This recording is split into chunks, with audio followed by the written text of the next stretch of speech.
Kjartan Már, mörg mál sem að þú komst inn á í þínu erindi fyrir, í þessu samtali við ríkisstjórnina.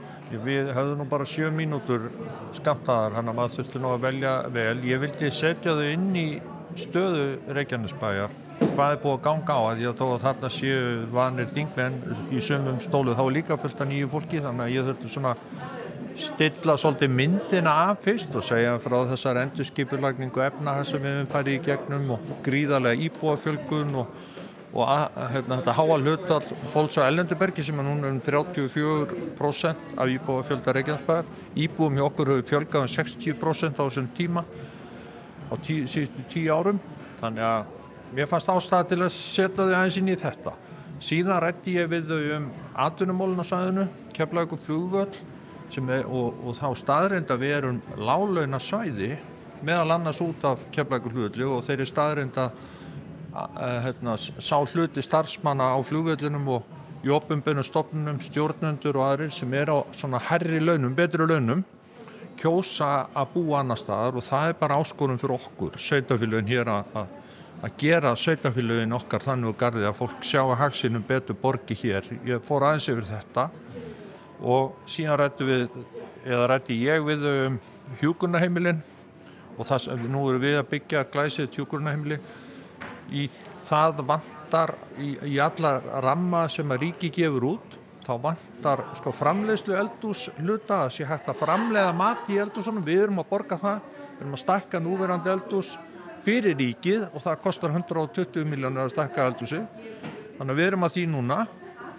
Og svo ræddi ég líka þessi flottu áform sem að Katego og Reykjanesbær, Suðurnesjabær og Ísafía hafa verið að vinna að og heitir K64 sem ef allt gengur eftir, verður massív uppbygging atvinnutækifæra og við svona nærsvæði Keflavíkurflugvallar út í Helguvík. Þetta var svona í stuttumáli þar sem ég var að leggja inn hjá þeim. Fékkstu ykkur viðbrögð við þessu? Já, ég fekk góð viðbrögð og ég var að segja heilt yfir, ég get nú ekki farið í viðbrögð einstakra ráðherra eða einstakra mála, en heilt yfir fannst mér ríkisstjórn Íslands þessi nýja taka okkur öllum mjög vel. Í sumum málum eru þið byrjuð eins og ég veit að Magnús, kollegi minn hér úr Suðurnesjabæ hefur alveg sagt við ykkur, varðandi börn með fjölþættan vanda sem stórt mál þar og svo ræddum við líka Grindavíkurmálin og áhrif þeirrar jarðhræringa og áfalla á nærsvæði hérna og þau að greinilega byrjuð að vinna sumt alveg komið í gang, annað bara að byrja í næstu viku og svo önnur mál sem ekkert farin að stað en þau tóku vel í. Hvað með útlendingamálin, flóttafólk og slíkt? Já, þau voru ekki mikið rædd, enda hefur fjöldi fólks af Erlendubergi sem að sækja hér alþjóðlega vernd farið mjög mikið fækkandi en alltaf enn til staðar. Þetta einhverjir, held ég, 400 manns hérna hjá okkur núna sem að samt lítið í samanburði við það sem var.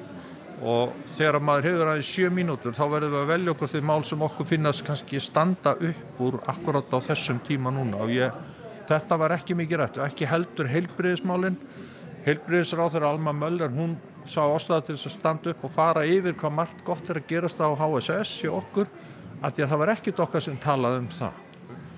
En þá komu þau inn og sögðu frá því sem að þau að hafa verið að gera og að gera og ég held við getum öll verið sammála það að það hafa orðið mikla breytingar á HSS, jákvæða breytingar núna á undanförnum. Við erum afar þakklát fyrir það.